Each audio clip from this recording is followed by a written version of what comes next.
planning assez contraint. Il m'a posé une question, je vais commencer par cette question-là. Presque.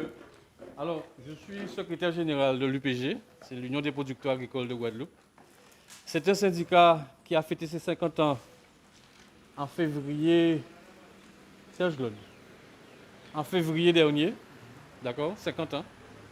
Et donc, je ne vais pas reprendre toute la genèse, mais pour vous expliquer qu'il y a des gens qui sont partis en marronnage à un moment donné, le camarade Jean, Sonny, Rupert et tout ça, qui ont démarré, pendant qu'ils étaient en marronnage, un travail d'enquête.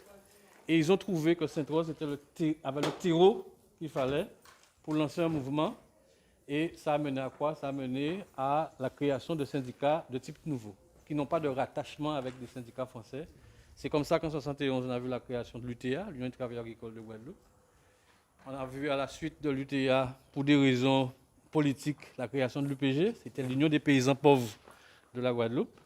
Et de l'UPG, en 1973, on voit la création de l'UGTG, d'accord? Et après, on a vu la création de l'organe politique en 1976, qui est l'UPLG. Mais entre-temps, il y a eu la création du GEC, qui est devenu le SPEG, syndicat des enseignants, de l'UMPG, ensuite de tout le volet culturel, puisque la création de Bijengwa, la création des associations affiliées à Bijengwa. Ici à Sainte-Rose, on avait Feya, Madé et Foyer. Au Lamentin, il y avait Vidange. Bref, il y avait un travail d'éducation qui se faisait au niveau de la jeunesse.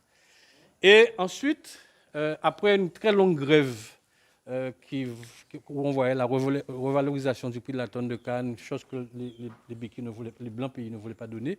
Le combat a mené avec un prêtre qui a fait une grève de la faim, le Père Céleste.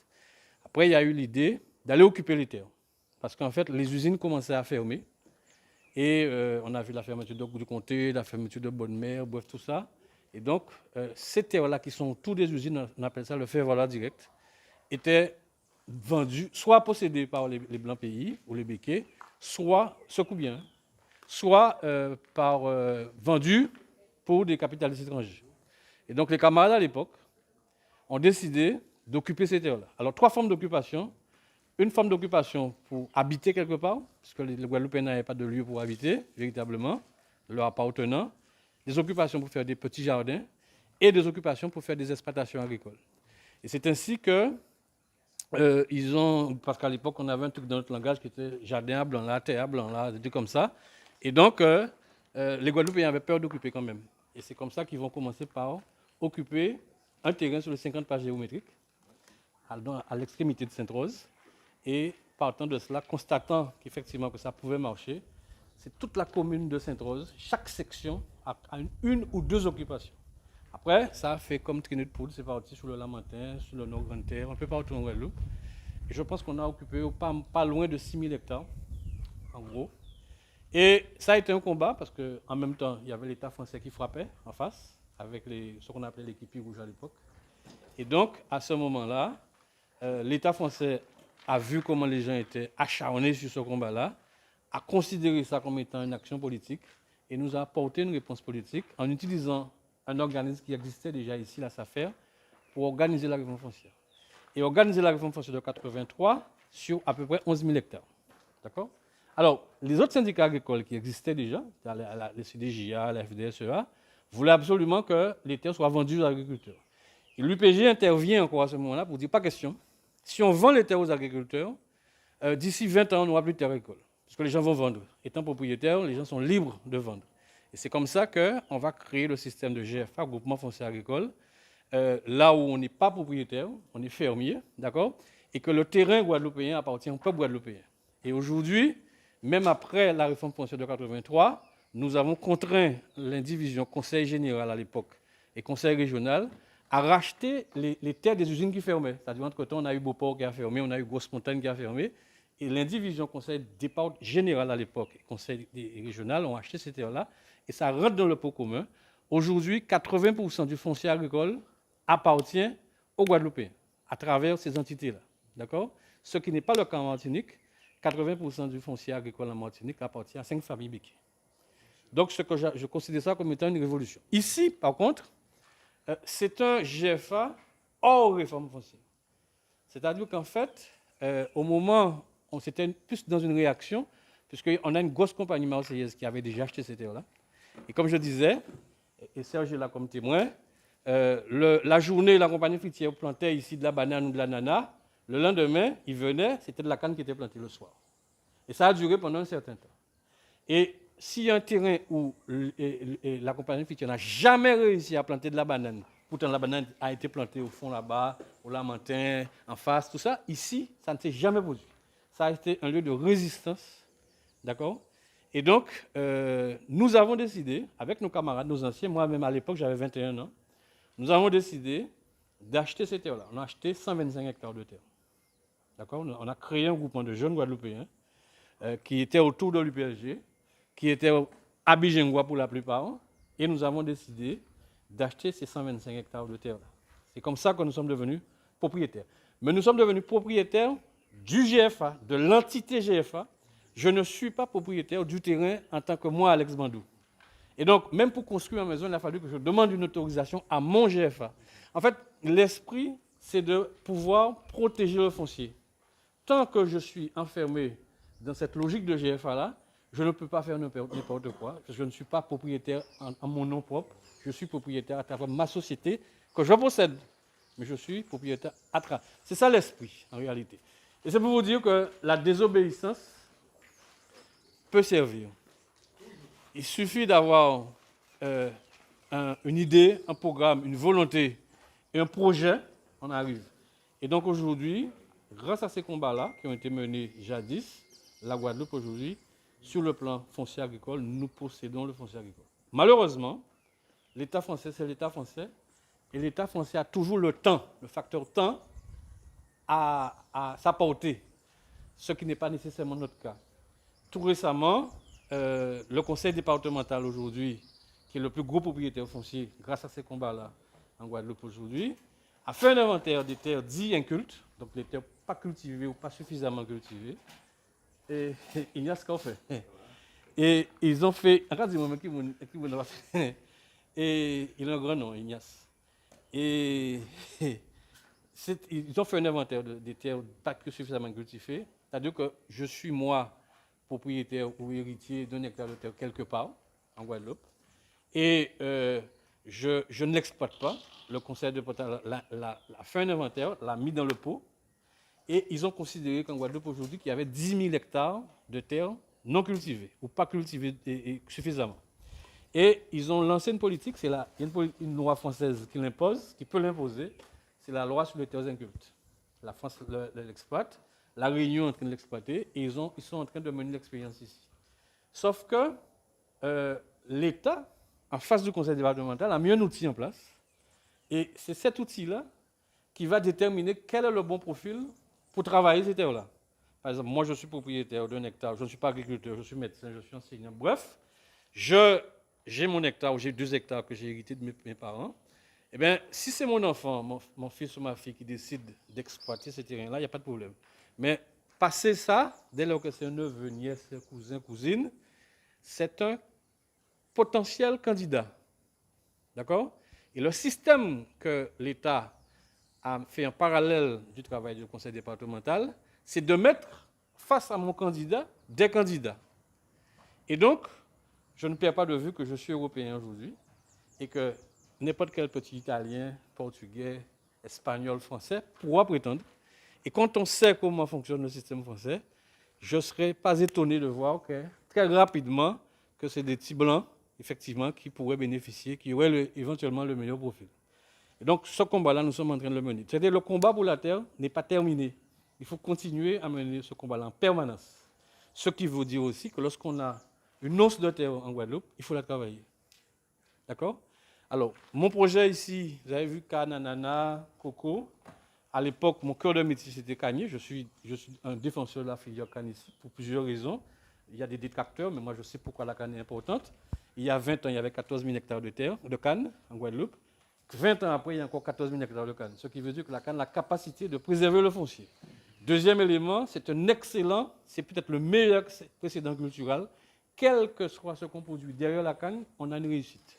Quelle que soit la chose. Ça assainit le sol, ça enrichit le sol. Et ensuite, en termes de facteurs d'équilibre financier, aujourd'hui encore, même si je le conçois que comment on produit la canne ici, c'est fruit du sucre du rhum, ça a un attrait colonial, je ne le nie pas, et c'est vrai, Mais il n'empêche que la seule production véritable qu'on peut aller prétendre un financement, c'est encore sur la canne. Et à partir de la canne, on peut avoir du financement pour faire de l'ananas, pour faire des ignames, pour faire tout ce qu'on veut. Donc on doit encore l'entretenir, ça doit rester un pivot. Et ici, vous avez vu, j'ai planté à peu près 1300 cocotiers. Pour l'instant, comme c'est les débuts, je fais que de l'eau, de coco. Mais j'envisage avec ce bâtiment-là, quand je vais faire le sol, de faire entrer des engins, des machines, pour faire du compost, pour faire du lombricompost. Je ne sais pas, avec l'université Texas Gaspard, on est en train de réfléchir sur la production de charbon actif à partir de noix coco séchées. Ce qui veut dire qu'avec cette filière-là qui est en train de prendre forme, parce que je ne suis pas le seul, hein, j'ai commencé avant, il y a eu un gars de Montréal, Christian Fléau, il y a moi, mais il y a d'autres personnes aujourd'hui. Nous sommes en train d'organiser une filière coco ici, en Guadeloupe. Et à travers cette filière-là, on va essayer de créer véritablement des métiers. Voilà un peu. Je ne sais pas si j'ai fait le tour. J'ai raconté comment on a créé des syndicats agricoles, l'organe politique, le PLG. De ces mouvements-là, tout ce qui, sur le plan culturel, a vu le jour. Le créole débanalisé, le goka débanalisé. C'est à cette période-là, effectivement, que tout voit jour véritablement. Aujourd'hui, je peux considérer que les camarades de l'époque, dont Serge Gloire est témoin, qui ont mené ce combat-là, ont écrit une belle page des 50 dernières années de la Guadeloupe. Voilà. Gaston. C'est bon? Voilà. Félicitations. Merci. Félicitations. Alors, si vous voulez me poser des questions à Serge, à Gaston ou à n'importe qui là. Excusez-moi, si vous n'avez pas oublié, j'en ai une première, s'il vous plaît, en effet. Vous avez dit que la loi, elle s'appelle comment? C'est quelle loi? Sur les terres? D'accord, merci. C'est pour vérifier. Merci. Il y a un petit quelque chose quand même. Fais-le manger quand même. Un petit quelque chose que Alex n'a pas dit. Nous, dans notre vision de l'avenir, quand même, nous avons à un moment donné souhaité que les Guadeloupéens deviennent des producteurs et deviennent des gens qui créent de l'activité, qui aient des moyens de produire. En ce sens, il fallait que les Guadeloupéens arrivent à créer des entreprises, etc. Donc il fallait qu'ils deviennent créer un capitalisme guadeloupéen. Parce que c'est vrai que l'étranger a toutes les entreprises, etc. Mais nous voulions qu'un capitalisme guadeloupéen voit le jour pour construire ce pays-là.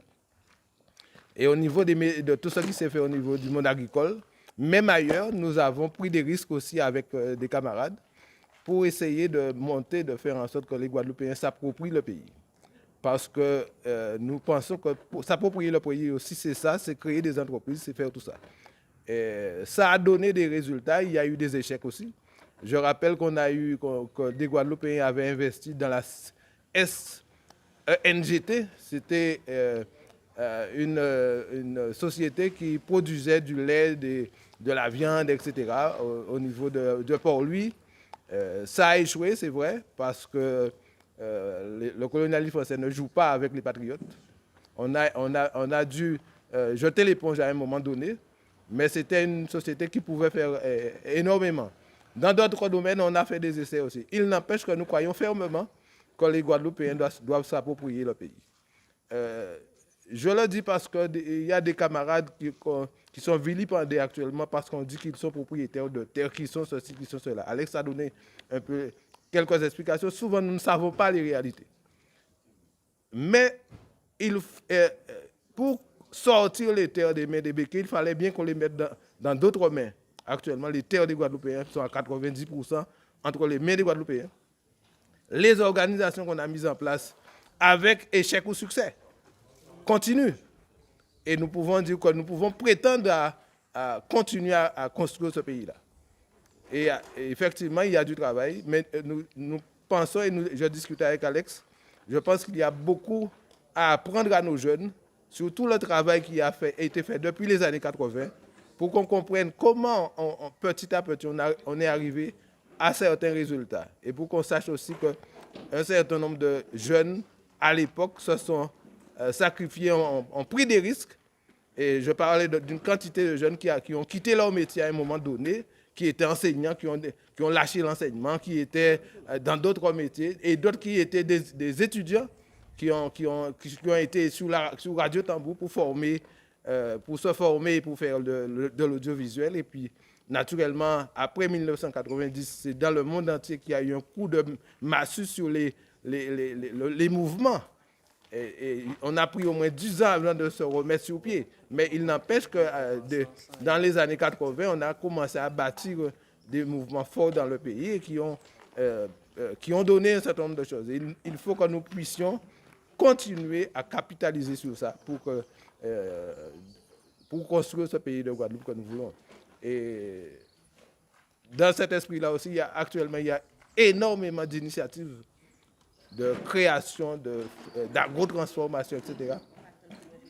On essaie de mettre en valeur tout ce qui est possible et de voir toutes les possibilités d'ouverture pour que les Guadeloupéens s'approprient le pays, s'approprient notre biodiversité, se prennent en main. Parce que le pays, le plus souvent, les gens nous disent, mais qu'est-ce qu'on va boire et manger? Vous voulez que la Guadeloupe accède à la souveraineté, mais pour boire et manger quoi? Eh bien, actuellement, les Guadeloupéens se donnent les moyens. Des fois, individuellement, il y a énormément d'expériences individuelles. Cet homme, sans ça, il essaie de faire ça. Serge, je ne sais pas si tu as quelque chose à dire. Tu l'as dit tout à l'heure. C'est dommage qu'on n'ait pas beaucoup de temps. Puisque la chance que j'ai, c'est que je suis producteur agricole, mais je suis aussi à la tête d'une structure syndicale qui est l'UPG. Mais je suis depuis 2 ans aussi à la tête de la plus grosse coopérative de la Guadeloupe, qui est la SICAPAG à Petit-Bourg. Et donc j'ai un panel, j'ai un champ qui me permet d'avoir une analyse. On ne peut pas dissocier, et c'est là que je dis que c'est dommage, parce que on ne peut pas traiter ça en très peu de mots, mais on ne peut pas aujourd'hui dissocier la réalité agricole ou la réalité du développement économique de la Guadeloupe sans tenir compte de l'extérieur. Aujourd'hui, par exemple, depuis Sarkozy, on nous a pondu le Grenelle de l'environnement, et c'est une très bonne chose. Ça nous a contraints pour certains, mais choix pour d'autres déjà fait avant, d'avoir une agriculture relativement propre, en utilisant le moins de produits chimiques possibles. Et donc, il n'empêche que l'Europe a signé des accords de partenariat avec les pays de la Caraïbe, par exemple, les accords de partenariat économique, et les pays voisins de la Caraïbe produisant les mêmes choses que nous, avec des conditions différentes, puisque les normes qu'on nous impose sur les pratiques culturelles, ce ne sont pas les mêmes normes là-bas. Le prix du travail, une heure de travail chargée ici, ça doit tourner au SMIC autour de 14-15 euros. Peut-être que 10 euros, c'est le prix de la journée de travail à côté. Ensuite, tous les produits chimiques qui ont été interdits sur le sol guadeloupéen, eh bien, les pays voisins les utilisent. Et donc, comme nous sommes les postes avancés, de l'Europe dans la zone Caraïbe, l'Europe, ces pays-là ont eu l'intelligence de faire établir une négative liste dans les accords. Donc l'Europe s'est engagée à ne pas livrer une patate, une banane sur ces territoires-là, mais à contrario, ces pays-là sont libres de déverser leur production en Europe. Et comme nous sommes l'Europe dans la Caraïbe, c'est nous qui prenons en plein fouet, si vous voulez, cette concurrence-là, qui est une concurrence légalisée par les accords, mais totalement déloyale. D'accord? Et aujourd'hui, nous, agriculteurs, nous sommes vilipendés parce qu'on dit que nous sommes sous perfusion, on touche beaucoup de subventions. Il n'empêche que l'Europe nous a dit, eh bien, à la limite, n'arrêtez pas de produire, continuez à produire, et à la limite, vendez presque à perte pour rester concurrentiel sur le marché. Et moi, je viendrai, à travers un fonds qui existe, le POSEI, je viendrai compenser. Or, dans la tête de beaucoup de personnes, le POSEI, c'est une aide pour nous permettre de vivre bien. En réalité, le POSEI, c'est une compensation de la politique mondialiste de la France et de l'Europe qui nous pénalise. Le seul levier qu'on a et qu'on peut bouger encore, c'est le levier de la qualité. Et c'est pour ça, quand je fais des conférences parfois, je traite la notion de sécurité alimentaire à 2 niveaux. Sécurité alimentaire parce qu'on a à profusion, même s'il n'y a pas la qualité, et sécurité alimentaire sur la notion de santé, c'est-à-dire la qualité de ce qu'on consomme. Voilà un peu ça. Donc c'est très, très, très compliqué. Et je voudrais dire aussi, à la suite de ce qu'a dit Gaston, on a mené un combat. Et je pense très sincèrement que le coup de frein, si je me trompe, Serge ou Gaston vont me contredire, mais pour moi, le coup de frein du combat qu'on menait autrefois, ça a été le cyclone Hugo. qui a redonné la main à Mitterrand, qui n'était pas un couillon. Et Mitterrand, il a dépensé sans compter. Et ça lui a permis effectivement d'accroître l'assistanat, d'accroître l'assimilation sur le territoire. Et la France, mère patrie, est revenue dans la tête des Guadeloupéens et a tué le travail qui avait déjà été fait pendant les 20-30 ans avant. Pour moi, c'est mon point de vue. Hein. Alors, on va déjà lever le verre pour accueillir le frère. D'accord, Dieu merci pour venir à yo. Hein. En cas quoi, bon, ni moun qui pas ni rien dans verre à yo. On va recommencer d'ailleurs.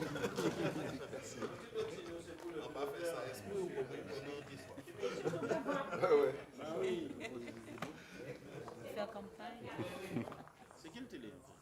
Média 97 plus. C'est écrit tout en haut. Ah, d'accord. Voilà, c'est sur la casquette. Aussi. Donc voilà, déjà pour dire merci. C'était nous tout pays temps parler avec Élie Jaune là parce que nous n'avons pas de temps très chargé. Mais déjà, madame est sortie arrivée en plus, ça veut dire qu'elle prend un bon temps, un vol. Donc je reprends parce que j'ai oublié. Mais elle. Donc on va déjà lui dire merci de sa venue. Kémy est là depuis lundi, donc on lui a déjà dit assez merci, mais elle vient d'arriver, donc il faut qu'on lui dise merci et surtout de nous permettre de partager avec vous, c'est très très important et on fait le maximum pour donner le maximum d'informations parce que c'est nécessaire, surtout quand tu vas avoir le meeting, donc il faut vraiment que tu saches de quoi tu parles par rapport au pays Guadeloupe, mais on n'aura pas tous le temps de parler avec eux, donc on va plus leur donner le temps de manger quelque chose parce qu'il faut qu'ils tiennent pour plus tard. Et on va parler à bâton rompu. D'accord? Ça a qu'à convienne. Oui, ça a qu'à convienne à tout le monde. C'est pour ça qu'on dit que lui, qu'il parle, mais nous toutes là, peut parler. C'est bon?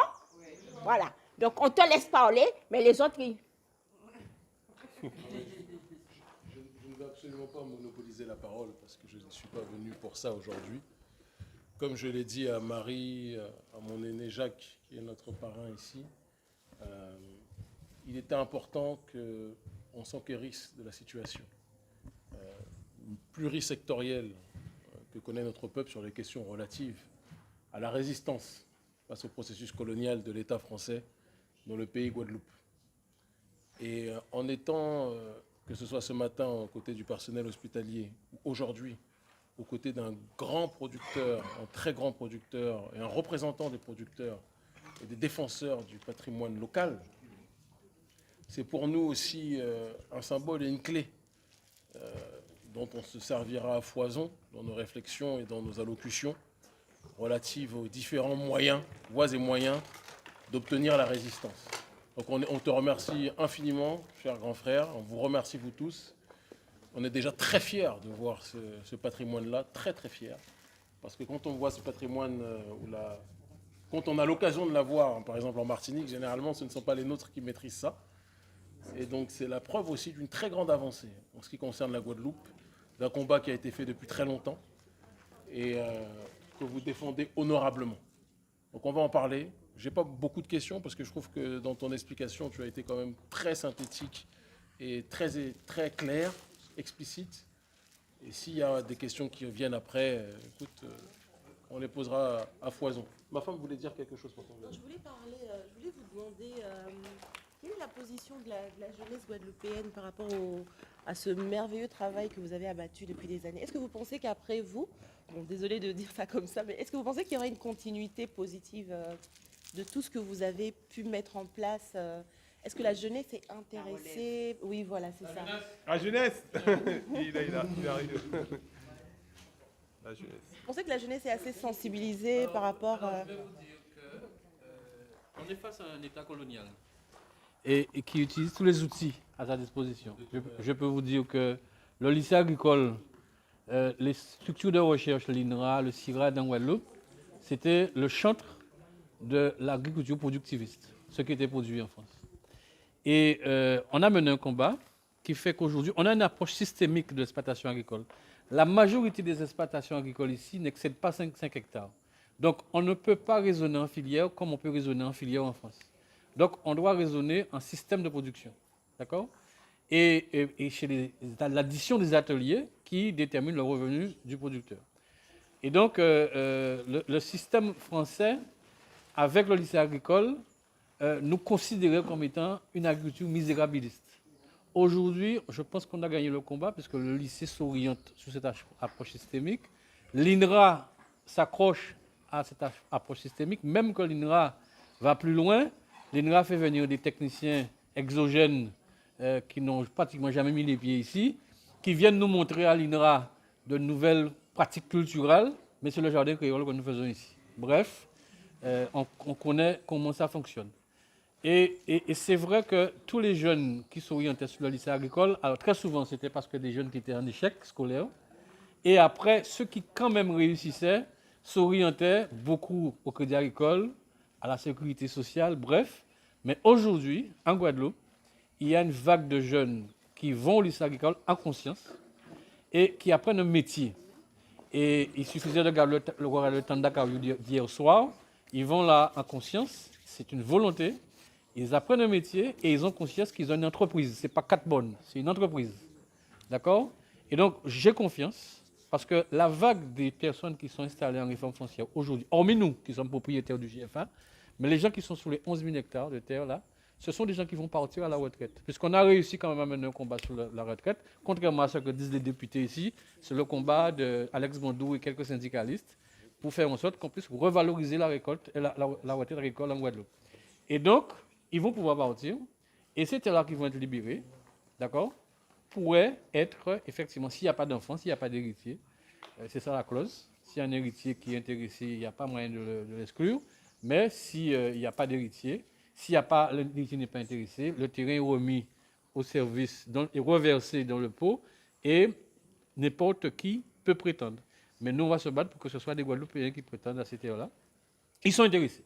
Voilà un jeune qui est là, c'est un jeune militant, s'il veut dire 2 mots, qui est intéressé. Mais les jeunes qui sont au lycée agricole aujourd'hui sont intéressés par le métier et par l'approche systémique de l'exploitation, parce que c'est ce qui est aujourd'hui pour nous. Voilà. Oui, la jeunesse, qu'est-ce que Donc la question c'est Madame Seba, donc il faudra te rapprocher d'elle un peu. Moi je réponds que... Bon, déjà, je vais me présenter, Abou Malik, un des porte-parole de Moun Guadeloupe. Donc, moi, à mon niveau, je répondrai que oui, la jeunesse est intéressée à reprendre le domaine agricole. Parce que de mon côté, je côtoie beaucoup de personnes qui sont intéressées vers ce domaine. Peut-être qu'ils n'ont pas les diplômes ou les formations adéquates pour, mais ils sont intéressés pour reprendre des terres. Même j'ai un ami qui a repris un coin à carénage, un petit coin de terre qui n'était pas occupé. Il a repris, il a commencé à planter, il a emmené d'autres jeunes avec lui. Donc le domaine agricole, c'est quelque chose qui ne s'est pas perdu en Guadeloupe et que les gens, ils ont envie toujours de s'immiscer dedans, d'y toucher. C'est clair qu'on a une génération qui a été perdue parce qu'on nous disait pour être bien, il faut travailler à l'école, il faut devenir fonctionnaire, pour avoir un bon salaire, pour être stable. Mais maintenant, on se rend compte qu'être fonctionnaire, ce n'est pas tout. C'est pas tout, donc il faut développer, regarder d'autres perspectives et viser autre chose. Et la terre, c'est le domaine primaire et c'est ce qui nourrit tout le monde. Donc, il y en a beaucoup qui veulent y retourner.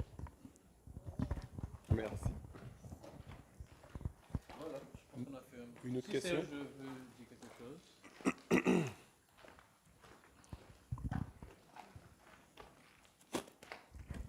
Oui, bonjour. Pas de micro? Mais bien ça. La caméra là. Ok, d'accord. Alors, ils font votre caméra là. Ils font garder tout au moins à côté.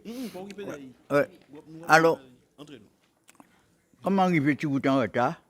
Et Alex sait pourquoi. Hein, il m'a fallu dépanner pour arriver. Ok? Mais j'ai tenu à être là. Je ne sais pas, puisqu'il avait commencé son exposé quand nous sommes arrivés. Je ne sais pas s'il a dit effectivement, il a exposé le début. Je sais qu'il était quand même au début avec l'UTA, l'UPG, mais cette manière de faire est issue de la réflexion du GONG, dont je porte aujourd'hui le drapeau. Du GONG, Groupe d'Organisation Nationale de la Guadeloupe. Et c'est à travers les analyses et les études faites par le GONG qu'il a été décidé d'unir et de développer le combat politique à partir de la paysannerie guadeloupéenne. Et par conséquent, Alex a dû l'expliquer, dans la paysannerie guadeloupéenne, c'est la paysannerie pauvre, il y a ouvriers agricoles et colons. Maintenant, il n'y a plus de colons depuis Giscard d'Estaing et depuis que moi-même, j'ai dénoncé cette espèce d'esclavage devant la Cour de justice de l'État. Donc, en 1978, le colonat partiel a été aboli par Giscard. Ce que je voudrais quand même, je ne peux pas me permettre de recommencer l'exposé de... je ne pourrai pas d'ailleurs, Alex est un expert. mais au cas où je suis obligé de perdre 2 minutes. Oh. Alors, mais là, il faut en trouver finalement. Expert, c'est un expert. Je ne peux pas ajouter grand-chose. Seulement, j'ai une question pour lui. Je ne crois pas avoir entendu Alex développer la technique du fermage. Merci. Merci. Alors, une question au fond. Alors, Kémy Séba. Pourquoi Kémy Séba? C'est le vrai nom, prénom? Non, j'ai pas fini. Mais je ne pas la réponse. Je ne pas la réponse. Vas-y. Alors, c'est mon vrai prénom au sens que le prénom que mes parents m'ont donné, c'est Stelio, qui est un prénom italien qui signifie étoile. Et comme vous le voyez à ma tête, je ne suis pas italien. Donc, j'ai pris la signification du nom étoile dans la langue la plus ancienne, l'une des plus anciennes du continent africain, le Medunetcher, qui était Seba. Et j'ai pris donc Seba dans sa version africaine, noir. Noir en Medunetcher, c'est Kémy, et ça donnait Kémy Séba. Donc j'ai repris le prénom Stelio que mes parents m'ont donné, mais dans une langue africaine. Voilà. Voilà. J'en reviens. Je vous suis depuis quelque temps sur Instagram et je voudrais connaître votre histoire. Qu'est-ce qui vous a amené à défendre votre pays, à défendre la négritude? Qu'est-ce qui vous a amené à ça?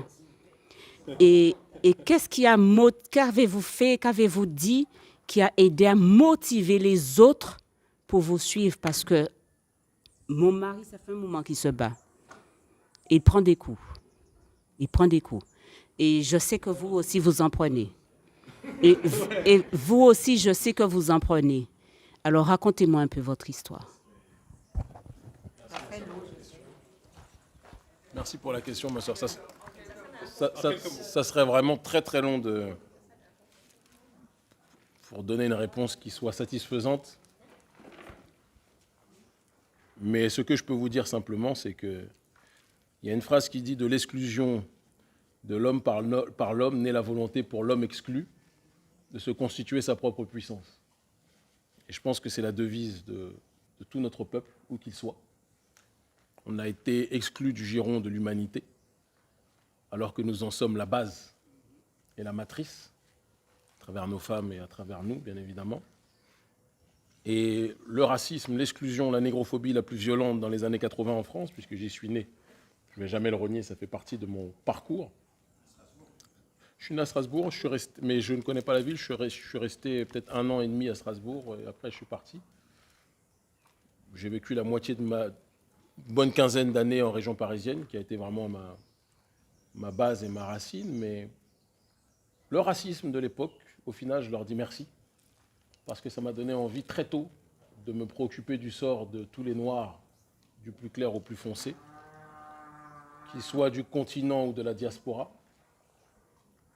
Et après, j'ai commencé en 1999.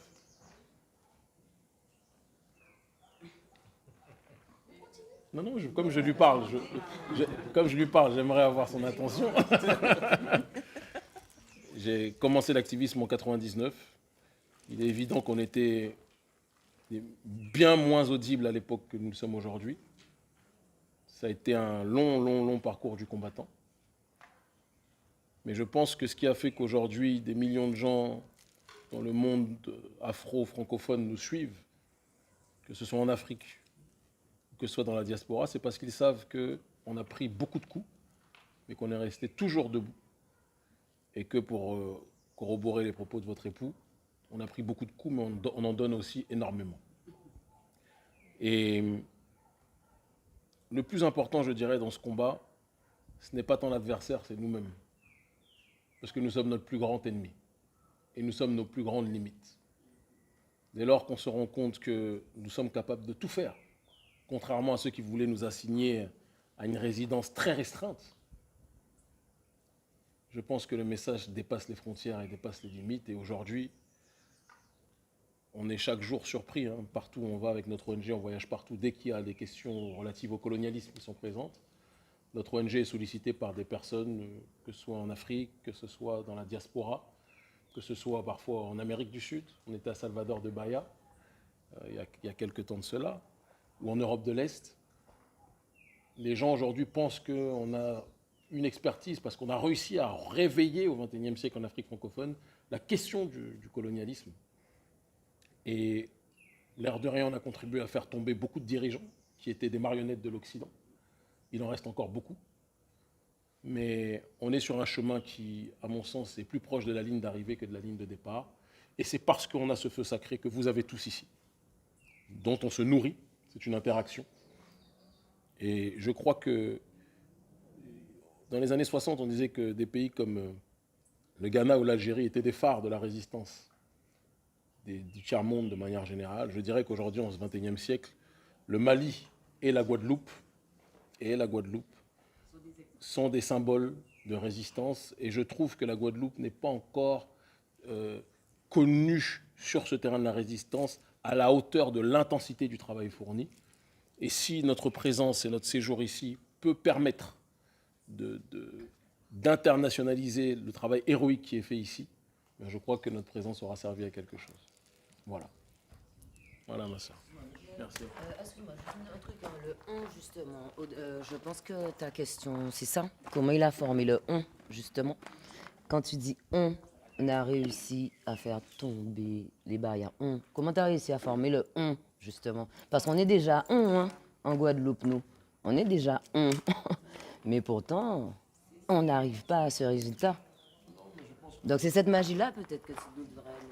Je ne sais pas si c'est de la magie ou c'est le fruit de beaucoup de sacrifices, parce que le on a une période... Je ne sais pas si c'est de la magie ou le fruit de beaucoup de sacrifices, ou les deux à la fois. Mais je peux t'assurer que le on, quand je parle de on, je parle de notre organisation. Voilà. Ces questions de façon claire, moi je te suis depuis 20 ans. Donc j'ai vu des choses, j'ai écouté des débuts. Donc c'est pour ça que je me permets d'insister sur comment on fait.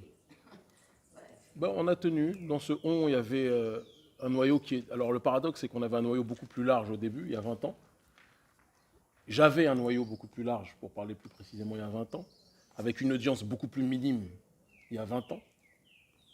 Et que plus on est monté en audience et en influence, plus le noyau s'est restreint. Et plus l'audience s'est élargie. Parce que, oui, l'abnégation, mais parce qu'on a compris une chose, c'est que le but, notre obsession, et je l'ai compris il y a environ, je pense, 10 ans de cela, ça doit être de se focaliser sur l'éducation de la masse. L'erreur que l'on fait dans les combats de résistance parfois, c'est de croire que le plus important, c'est de réunir tous les sachants, de réunir tous ceux qui savent.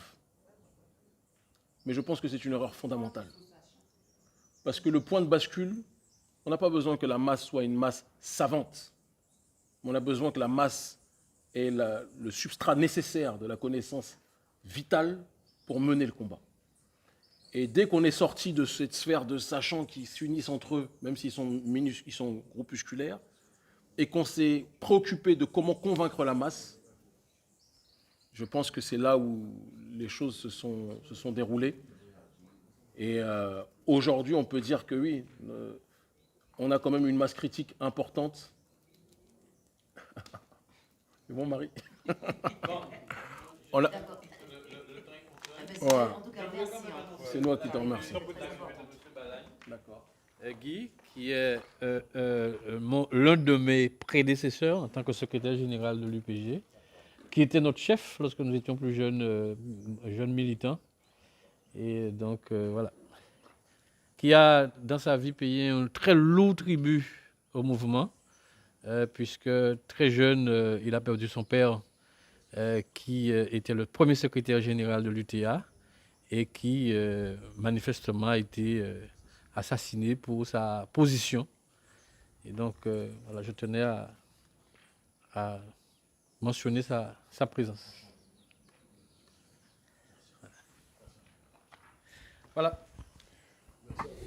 Donc, c'était une petite conférence à Sainte-Rose Cadette Sainte-Rose avec syndicat des planteurs et monsieur Kémy Seba qui est passé après plusieurs passages ce matin en Guadeloupe, notamment avec le personnel soignant, le personnel suspendu, parce que pas que soignant, le personnel suspendu en Guadeloupe qui s'était rassemblé. Et puis là, on est ici maintenant. La journée n'étant pas finie, mais on vous a fait quand même une petite vidéo que vous allez pouvoir consulter ce qui s'est passé et tout. Et sans oublier de vous abonner sur notre page YouTube Média 97+ officiel. Ciao.